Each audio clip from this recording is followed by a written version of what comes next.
Hi everyone. Welcome to TGPSC exams. మనం previous వీడియోలో తెలంగాణ గడీలు, వెట్టి మరియు బఘేల వ్యవస్థ గురించి 22 బిట్ దాకా మనం డిస్కస్ చేసామండి. ఈ వీడియోలో మనం 23rd బిట్ నుంచి మనం డిస్కస్ చేస్తాం. సో 23rd బిట్ వచ్చేసరికి మనకి సంజీవన్ రావు పేట గడి ఎక్కడ ఉంది? సో మనం లాస్ట్ వీడియోలో 22 బిట్ దాకా డిస్కస్ చేసామనుకున్నాం కదండి. సో అక్కడ మనం కల్లెడ గడి గురించి మనం ఫినిష్ చేసాము. ఇప్పుడు ఈ 23rd బిట్లో ఇది సంజీవన్ రావుపేట గడి అనేది ఎక్కడ ఉంది అనేది మనం చదువుకుంటున్నామండి. సంజీవన్ రావుపేట గడి ఎక్కడ ఉందండి? సంగారెడ్డి జిల్లా నారాయణఖేడ్లో ఉందండి. ఎక్కడుంది సంజీవన్ రావుపేట గడి? సంగారెడ్డి జిల్లా నారాయణఖేడ్. నెక్స్ట్ బిట్ వచ్చేసరికి మనకి సంజీవన్ రావుపేట గడి యజమాని ఎవరు? సో సంజీవన్ రావుపేట గడి యజమాని ఎవరా అంటే సంజీవన్ రావు దేశ్ముఖ్ అండి. సో అతని పేరు మీదనే ఆ గడికి పేరు వచ్చిందని గుర్తుంచుకోవాలి. సో సంజీవన్ రావు పేట గడి యొక్క యజమాని సంజీవన్ రావు దేశ్ముఖ్. సంజీవన్ రావు పేట గడి ఉన్నది సంగారెడ్డి జిల్లా నారాయణఖేడ్. సా. సో కొంచెం ఈజీగా ఉంటుందని ఇలా గుర్తుంచుకోండి. సంజీవన్ రావు పేట గడి సంగారెడ్డి జిల్లా. నెక్స్ట్ బిట్ వచ్చేసరికి మనకి సంజీవన్ రావుపేట గడి ప్రధాని ఎవరు? సంజీవన్ రావుపేట గడి ప్రధాని వచ్చేసరికి మనకి దొడ్డప్ప అండి. సో యజమాని వచ్చేసరికి సంజీవన్ రావు దేశ్ముఖ్. ఆ గడి యొక్క ప్రధాని వచ్చేసరికి దొడ్డప్ప అనే వ్యక్తి. నెక్స్ట్ బిట్ వచ్చేసరికి మనకి సంజీవన్ రావుపేట గడి పాలకులు ప్రజలను ఇబ్బంది పెట్టలేదు. సో మనం ఇందాక కూడా ఒక గడి పాలకులు ప్రజలను ఇబ్బంది పెట్టలేదు అని చదువుకున్నాం కదా అండి. అది వచ్చేసరికి కల్లెడ గడి అండి. కల్లెడ గడి వచ్చేసరికి వరంగల్లో ఉంది. ప్రీవియస్ వీడియోలో డిస్కస్ చేసుకున్నాం. ఇప్పుడు సంజీవన్ రావుపేట గడి పాలకులు కూడా ప్రజలను ఇబ్బంది పెట్టలేదు. ఈ గడి ఎక్కడ ఉంది అంటే సంగారెడ్డి జిల్లా నారాయణఖేడ్లో ఉందని గుర్తుంచుకోవాలి. సో ఇక్కడికి మనకి సంజీవన్ రావుపేట గడి యొక్క ముఖ్యమైన విషయాల గురించి మనం డిస్కస్ చేసామండి 26th బిట్ దాకా. ఇప్పుడు మనం పోలంపల్లి గడి గురించి ఈ 27th బిట్ నుంచి డిస్కస్ చేస్తాం. సో 27th బిట్ వచ్చేసరికి పోలంపల్లి గడి ఎక్కడ ఉంది? సో పోలంపల్లి గడి ఎక్కడ ఉందండి? కరీంనగర్ జిల్లా తిమ్మాపూర్ మండలంలో ఉందండి. ఎక్కడ ఉంది? కరీంనగర్ జిల్లా తిమ్మాపూర్ మండలము. నెక్స్ట్ బిట్ వచ్చేసరికి ఈ పోలంపల్లి గడి యొక్క యజమాని ఎవరు? సో పోలంపల్లి గడి యజమాని ఎవరు అంటే అనబేరి వెంకటేశ్వరరావు. ఎవరండి? Anabheri Venkateswararao. So next bit వచ్చేసరికి అనబేరి వెంకటేశ్వరరావు కుమారుడు ఎవరు? సో ఈ అనబేరి వెంకటేశ్వరరావు యొక్క కుమారుడు అనబేరి ప్రభాకర్ రావు అండి. మనకి గడి యజమాని ఎవరు, ఆయన కుమారుడు ఎవరు అని ఎందుకు చదువుతున్నామంటే ఆయన యొక్క కుమారుడు కూడా ఇంపార్టెంట్ రోల్ ప్లే చేశాడు కాబట్టి తెలంగాణ హిస్టరీలో ఈయన గురించి మనం డిస్కస్ చేస్తాం కొంత. కాబట్టి ఆయన కుమారుడైనటువంటి అనబేరి ప్రభాకర్ రావు కూడా మనకి ఇంపార్టెంట్ అని గుర్తుంచుకోవాలి. సో మనకి నెక్స్ట్ బిట్ వచ్చేసరికి 30 అండి. మనం ఇందాక అనుకున్నాం అనబేరి ప్రభాకర్ రావు యొక్క గొప్పతనం ఏంటి అని అంటే అనబేరి ప్రభాకర్ రావు యొక్క గొప్పతనం వచ్చేసరికి ఈయన దొరల కుటుంబంలో పుట్టినప్పటికీ కూడా సామాన్య ప్రజల తరపున పోరాటం చేశాడండి. సో ఈయన అనబేరి ప్రభాకర్ రావు ఎవరి కుమారుడు? అనబేరి వెంకటేశ్వరరావు యొక్క కుమారుడు. వీరి యొక్క గడి ఏంటి అంటే పోలంపల్లి గడి. ఈ పోలంపల్లి గడి ఎక్కడుందంటే కరీంనగర్ జిల్లా తిమ్మాపూర్ మండలంలో ఉంది. సో ఈ అనబేరి ప్రభాకర్ రావు ఎవరి తరపున పోరాటం చేశాడంటే సామాన్య ప్రజల తరపున పోరాటం చేశాడు. అంతేకాకుండా తెలంగాణ రైతాంగ సాయుధ పోరాటానికి నాయకత్వం వహించాడు. సో ఈయన దొరల కుటుంబంలో పుట్టినప్పటికి కూడా సామాన్య ప్రజల తరపున పోరాటం చేశాడు కాబట్టి ఈయన గొప్ప వ్యక్తి. ఈయన గొప్పతనం గురించి మనం చదువుకుంటున్నాము. సో అనబేరి ప్రభాకర్ రావు దేనికి ఫేమస్? ఎందుకు ఈయన గొప్పవాడు అంటే ఈయన దొరల కుటుంబంలో పుట్టినప్పటికీ కూడా తెలంగాణ రైతాంగ సాయుధ పోరాటంలో సామాన్య ప్రజల తరపున పోరాటం చేశాడు కాబట్టి ఈయన గొప్ప అండి.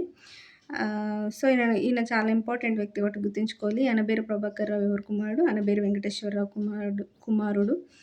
వీరు ఏ గడికి చెందినవారు అంటే కరీంనగర్ జిల్లాలో ఉన్నటువంటి పోలంపల్లి గడికి చెందినవారు అని గుర్తుంచుకోవాలి. నెక్స్ట్ బిట్ వచ్చేసరికి మనకి 31 బేతవోలు గడి ఎక్కడ ఉంది? సో ఇక్కడికి మనకి పోలంపల్లి గడి కంప్లీట్ అయిందండి. నెక్స్ట్ బేతవోలు గడి గురించి మనం డిస్కస్ చేస్తాం ఇక్కడ.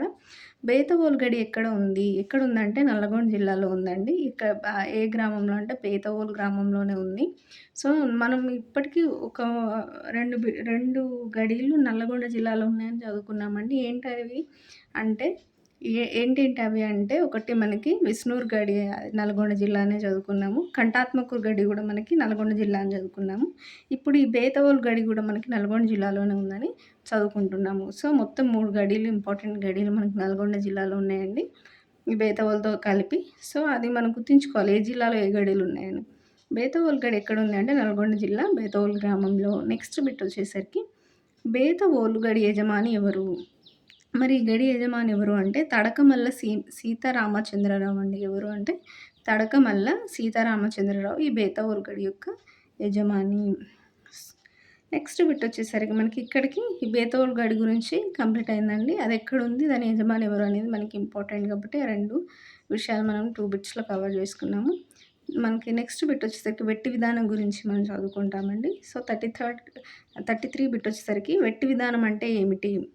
సో, వెట్టి విధానం అంటే ఏంటంటే, మనకి చాలామంది నేనొకటి విషయం ఇక్కడ మీకు మళ్ళీ మళ్ళీ చెప్పాలనుకునే విషయం ఏంటంటే, వెట్టి మరియు బగేల వ్యవస్థలనేవి కొంచెం సిమిలర్‌గా అనిపిస్తదండి. సో, వెట్టికి, బగేల వ్యవస్థకి మనం చాలా కన్‌ఫ్యూజ్ అవుతా ఉంటాం. వెట్టి అన్న, బగేల వ్యవస్థ అన్న ఒకటే అన్న విధంగా చదువుకుంటారు అందరూ.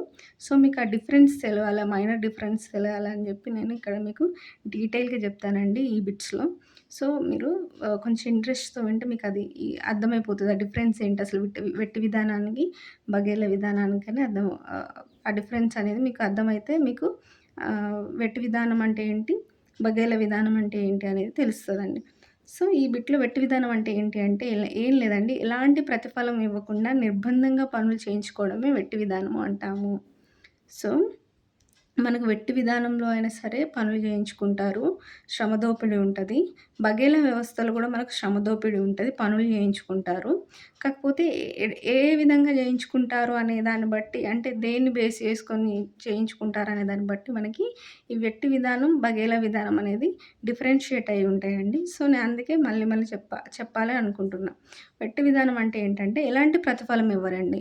సో, ఎందుకు ఎలాంటి ప్రతిఫలం ఇవ్వరు? ఎలాంటి ప్రతిఫలం ఇవ్వనప్పుడు అంటే ఎట్లాంటి వారు చేసిన పనికి ఎలాంటి మనీ గానీ, లేకపోతే ఏదన్నా ఇతర ఏదైనా గానీ ప్రతిఫలంగా ఏది ఇవ్వకుండా ఉన్నప్పుడు వాళ్ళెందుకు పనులు జేయాలి మరి వెట్టి విధానంలో? ఎందుకు జేస్తారు అంటే దాని బ్యాక్ డ్రాప్ స్టోరీ వేరే ఉంటదండి. ఎందుకు వాళ్ళు చేయాల్సొస్తది ఇలాంటి ఎటువంటి ప్రతిఫలం లేకపోయినా సరే వాళ్ళెందుకు నిర్బంధంగా ఈ పనులు జేస్తున్నారు? ఆ చేసేవాళ్ళు ఎందుకు జేస్తున్నారు? చేయించుకునే వాళ్ళు ఎందుకు చేయించుకున్నారు? అంటే దాని బ్యాక్ డ్రాప్ స్టోరీ మనం నెక్స్ట్ బిట్‌లో డిస్కస్ జేస్తామండి. సో, వెట్టి విధానం అంటే ఏంటి ఇక్కడ ఇప్పుడు మనం చదువుకున్నది ఎలాంటి ప్రతిఫలం ఇవ్వకుండా అంటే వాళ్ళకి వాళ్ళు చేసిన పనికి ఎలాంటి ప్రతిఫలం లేకుండా పనులు చేస్తారండి. సో, అదే వెట్టి విధానము. ఇప్పుడు దీని బ్యాక్ డ్రాప్ స్టోరీ ఎందుకు? అంటే చేసేవాళ్ళు ఎందుకు జేస్తున్నారు? వాళ్ళకి ప్రతిఫలం లేనప్పుడు ఎందుకు పనులు జేస్తున్నారు అనేది ఒక క్వెషన్. చేయించుకునే వాళ్ళు ఎందుకు చేయించుకుంటున్నారు? ప్రతిఫలం ఇవ్వకుండా అనేది సెకండ్ క్వెషన్. సో, ఆ 2 క్వెషన్స్‌కి ఆన్సర్ ఈ బిట్‌లో ఉందండి. నిజాం కాలంలో బలోతదార్ అనే గ్రామ సేవకులకు ఇచ్చిన ఇనాములు బలోతదార్ ఇనాములు. సో, నిజాం కాలంలో ఏమైందనంటే మనకి నిజాం గవర్నమెంట్ కొంతమంది గ్రామ సేవకులను, కొన్ని వర్గాల వారిని బలోతదారులు వీరు అని చెప్పి గుర్తించారండి. సో, బలోతదారులు అనంటే కొన్ని వర్గాల వారిని బలోతదారులుగా ఎందుకు గుర్తించారు మరి? బలోతదారులు అంటే అర్థం ఏంటి అంటే, వారికి కొన్ని భూములిచ్చారండి. కొన్ని ఇనాములిచ్చారు. మనం ఇనాములంటే ఏంటి అనేది మనం భూమి శిస్తు విధానాల్లో చదువుకున్నాము.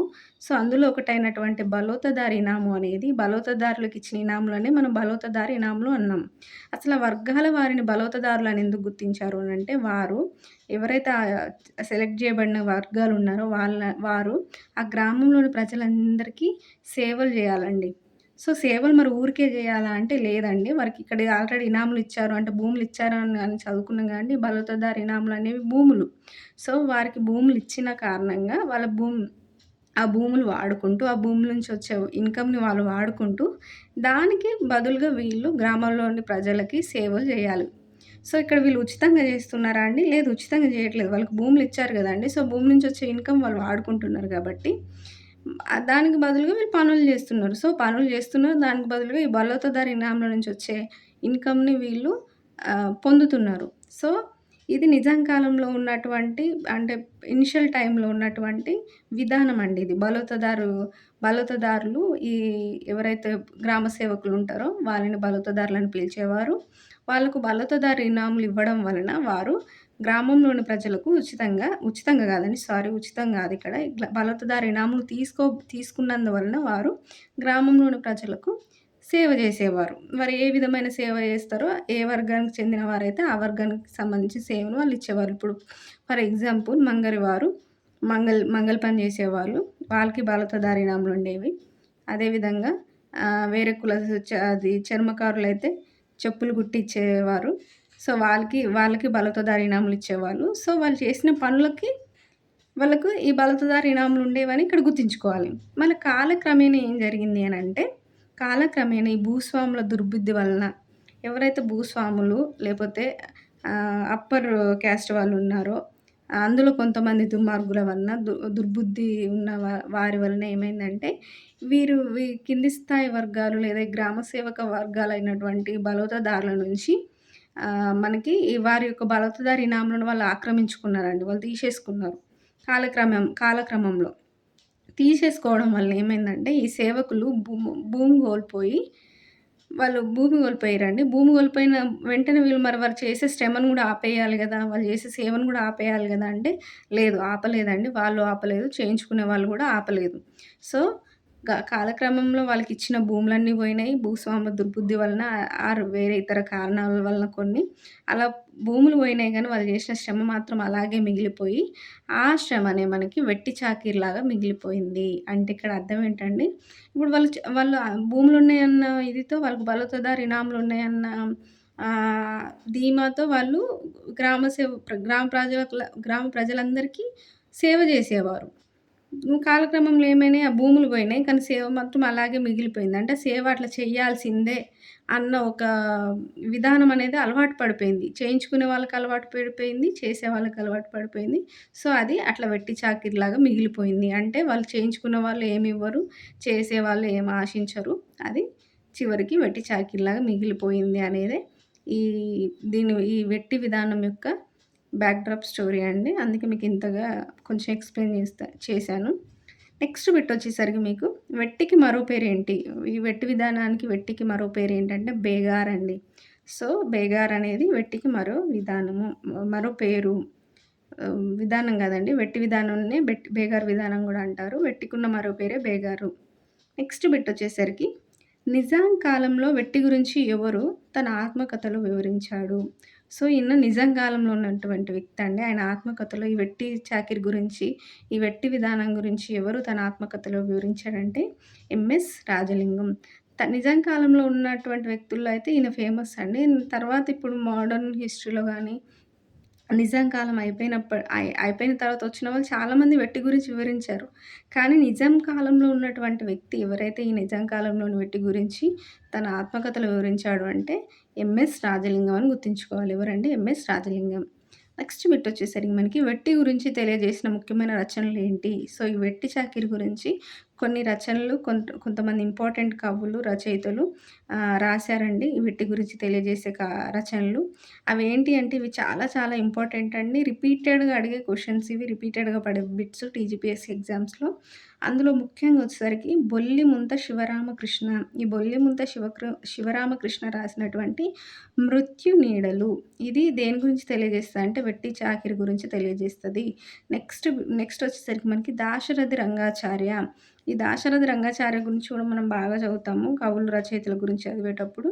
సో, ఇప్పుడు ఇక్కడ ఏంటంటే దాశరథి రంగాచార్యులు రాసినటువంటి చిల్లర దేవుళ్ళు అనే రచన గూడా మనకి వెట్టి చాకిరీ గురించి తెలియజేస్తది. థర్డ్ వన్ వచ్చేసరికి వట్టికోట ఆళ్వార్ స్వామి అండి. వట్టికోట ఆళ్వార్ స్వామి ఏం రాసాడంటే 'ప్రజల మనిషి' అనే రచన అండ్ 'గంగు' అనే రచన. ఈ 2 రచనలు గూడా మనకి ఈ వెట్టి చాకిరీ గురించి తెలియజేస్తాయని గుర్తుంచుకోవాలి. వీరు ఇంపార్టెంట్ కవులు, రచయితలు. వీళ్ళ యొక్క రచనలైనటువంటి ఇవి 'మృత్యు నీడలు', 'చిల్లర దేవుళ్ళు', 'ప్రజల మనిషి' లేదా మరియు 'గంగు' అనే రచనలనేటివి దేని గురించి తెలియజేస్తాయి అంటే వెట్టి చాకిరీ గురించి తెలియజేస్తాయి అనేది ఇంపార్టెంటు. ఆ రచనలేంటి? ఆ రచనలు రచించిన వారు ఎవరు అనేది ఇక్కడ మనకు ఇంపార్టెంటు.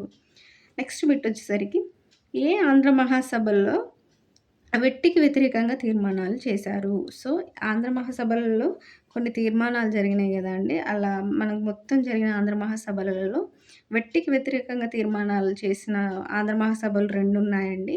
ఆ 2 ఏంటి అంటే ఒకటి ఆరవ ఆంధ్ర మహాసభ, నెక్స్ట్ ఏడవ ఆంధ్ర మహాసభ. ఈ 2 ఆంధ్ర మహాసభలలో మనకి వెట్టికి వ్యతిరేకంగా, ఈ వెట్టి చాకిరీకి వ్యతిరేకంగా తీర్మానాలు చేశారనేది మనం ఇక్కడ గుర్తుంచుకోవాలి. ఏంటండి అంటే అది ఆరవ ఆంధ్ర మహాసభ, ఏడవ ఆంధ్ర మహాసభ. నెక్స్ట్ బిట్ వచ్చేసరికి మనకి నిజాం మీర్ ఉస్మాన్ అలీ ఖాన్ బేగార్ లేదా వెట్టి చాకిరీని ఏ సంవత్సరంలో నిషేధించాడు? సో, మనకి బేగర్ వెట్టి చాకిరీని మనకు నిజాం కాలంలోనే నిషేధించారండి. ఇది మరీ మరీ గుర్తుంచుకోవాలి. నిజాం కాలంలోనే నిషేధించారని గుర్తుంచుకోవాలి. అంటే ఏదో నిజాం కాలం అయిపోయినాక, లేకపోతే మనకి హైదరాబాద్ రాజ్యం అనేది ఇండియాలో కలిసిపోయిన తర్వాత, విలీనమైన తర్వాత గానీ, లేకపోతే ఏదో మొన్న మొన్న ఇది నిషేధించబడడం గాదండి. మనకి ఏడవ నిజామైనటువంటి, చివరి నిజామైనటువంటి నిజాం మీర్ ఉస్మాన్ అలీ ఖాన్ ఎవరైతే ఉన్నారో ఆయననే మనకి 1911లోనే ఈ బేగార్ లేదా వెట్టి చాకిరీ పద్ధతిని మనకి నిషేధించాడని గుర్తుంచుకోవాలి. ఏ సంవత్సరం అండి? 1911. నెక్స్ట్ బిట్ వచ్చేసరికి మనకి బఘేలా వ్యవస్థ అంటే ఏమిటి? లాస్ట్ బిట్ అండి. బఘేలా వ్యవస్థ అంటే ఏంటంటే, మనం ఆల్రెడీ వెట్టి చాకిరీ గురించి డిస్కస్ చేసుకునేటప్పుడు స్టార్ట్ చేసేటప్పుడు వెట్టి చాకిరీలో, బఘేలా వ్యవస్థలో రెండిట్లో శ్రమ దోపిడీ అనేది ఉంటది. బట్ మైనర్ డిఫరెన్స్ ఒకటుంటది. ఆ మైనర్ డిఫరెన్స్ మీకు చెప్తా అని చెప్పాను. అదే ఇక్కడ ఇప్పుడు మనం డిస్కస్ చేద్దాం. బఘేలా వ్యవస్థ అంటే ఏంటంటే, మనకి అధిక వడ్డీకి అప్పు ఇస్తారండి. ఇచ్చి ఆ అప్పుకు బదులుగా వీళ్ళు నామమాత్రపు వేతనాలకు నిర్బంధ చాకిరీ చేయించుకుంటారండి. ఇదే డిఫరెన్స్. ఇక్కడ డబ్బులు తీసుకొని అంటే అప్పు ఇచ్చిండ్రు ఇక్కడ. బఘేలా వ్యవస్థలో అప్పు అనేది ఉంటది. మనకి వెట్టి చాకిరీలో అప్పు అనేది ఉండదండి. వాళ్ళు ఏంటి తరతరాలుగా అట్లా ఉచితంగా చేస్తూనే ఉంటారు. దాన్ని వెట్టి చాకిరీ అంటారు. బఘేలా వ్యవస్థ అంటే ఏంటంటే అప్పు తీసుకుంటారండి. అప్పు తీసుకొని అప్పుకు బదులుగా వీరు అప్పుకు మించి పని చేస్తారు. అదే బఘేలా వ్యవస్థ. ఏంటండి డిఫరెన్స్ వెట్టికి, బఘేలా వ్యవస్థకి? వెట్టి చాకిరీలో అప్పు అనే పదం ఉండదు. అప్పు అనే కాన్సెప్ట్ ఉండదు. బఘేలా వ్యవస్థలో అప్పు ఉంటది. సో, ఆ అప్పు అనేది ఎంతకిస్తారంటే అధిక వడ్డీకి ఇస్తారండి పాపం. ఎవరైతే చదువురాని వారు, దళితులు లేకపోతే ఇంకెవరైనా అమాయకులు ఉన్నారు గదండీ! వారికి తెలియదు ఎంత వడ్డీ అంటే, ఆ వడ్డీ ఎంత శాతము, ఎంతకిస్తున్నారు, అదే ఆ వడ్డీ ఏ రకమైన వడ్డీ అనేది వాళ్ళకి తెలీదు. సో, అధిక వడ్డీకి అప్పు ఇచ్చేవాళ్ళండి. సో, అంత వడ్డీకి ఇవ్వడం వలన వీళ్ళు తిరిగి కట్టలేకపోయేవాళ్ళు ఆ అప్పుని. వాళ్ళు కట్టకూడదన్న ఉద్దేశంతోనే వీరు అధిక వడ్డీకి అప్పు ఇచ్చేవాళ్ళు. ఇచ్చి అప్పుకు బదులుగా వాళ్ళు కట్టలేని స్టేజ్‌కొచ్చిన తర్వాత ఆ అప్పుకు బదులుగా వీళ్ళు వారితో నిర్బంధ చాకిరీ చేయించుకునేవారండి. సో, మరి ఆ చాకిరీకి మరి చేసిన చాకిరీకైనా మరి ఏం కరి కరెక్ట్‌గా వేతనాలు కట్టించేవాళ్ళా అనంటే లేదండి. ఆ చాకిరీ అంత చాకిరీ చేసినప్పటికి గూడా వాళ్ళకి ఏదో నామమాత్రపు వేతనాలకు వాళ్ళని నిర్బంధ చాకిరీ చేయించుకునేవాళ్ళండి. ఎందుకంటే వాళ్ళు కరెక్ట్‌గా వేతనాలు ఇచ్చారనుకోండి వాళ్ళ అప్పు తీరిపోయిద్ది గదా! సో, వాళ్ళ అప్పు తీరిపోకుండా అధిక వడ్డీకి అప్పులిచ్చి అప్పును ఎక్కువ అయ్యేలాగా జేసి వాళ్ళు కట్టలేని విధంగా జేసి, వాళ్ళతో పని గూడా నామమాత్రపు వేతనాలకి నిర్బంధ చాకిరీ చేయించుకునేవాళ్ళు. అట్లా కొన్ని సంవత్సరాలు అట్లా వాళ్ళతోటి కొన్ని తరాలకు గూడా వాళ్ళు ఈ ఈ బఘేలా వ్యవస్థలో తరతరాలుగా వాళ్ళని అట్లా నిర్బంధపు చాకిరీలో వా ఉంచేవాళ్ళండి వాళ్ళని. ఎవరైతే అప్పు తీసుకున్నారో వాళ్ళని. ఒకవేళ అప్పు తీసుకున్న వ్యక్తి గాని అప్పు తీర్చకుండా మధ్యలో చనిపోతే, తర్వాత వారి సంతానమైనటువంటి కుమారులు మళ్ళీ సేమ్ ఇదే బఘేలా వ్యవస్థలోకి వెళ్ళి, మళ్ళీ నిర్బంధ చాకిరీ చేసేవాళ్ళండి ఆ అప్పు. ఆ అప్పు ఎప్పుడు తీరుతది అనేది ఎవ్వరికీ తెలీదు. అట్లా తరతరాలుగా వాళ్ళని ఒక్కసారి తీసుకున్న పాపానికి ఆ అప్పుకు బదులుగా వాళ్ళని నిర్బంధ చాకిరీ చేయించుకునేవాళ్ళు. అదే ఇది బఘేలా వ్యవస్థ. మరి ఈ బఘేలా వ్యవస్థ ఎక్కడుంది అధికంగా? ఏ జిల్లాలో అధికంగా ఉంది అంటే వరంగల్, నల్గొండ జిల్లాల్లో అధికంగా ఉండేదండి బఘేలా వ్యవస్థ. సో, ఇక్కడ మీకు డిఫరెన్స్ అర్థమైందని అనుకుంటున్నా అండి. వెట్టి చాకిరీ అంటే ఏం లేదండి. వాళ్ళతో ఫ్రీగా పనులు చేయించుకుంటారు. బఘేలా వ్యవస్థ అంటే ఏంటంటే ఫ్రీ లాంటిదే గానీ అధిక వడ్డీకి అప్పు ఇచ్చి అధిక వడ్డీకి అప్పిచ్చి అప్పుకు బదులుగా చేయించుకుంటారు. అప్పు అనే పేరుతో చేయించుకుంటారిక్కడ.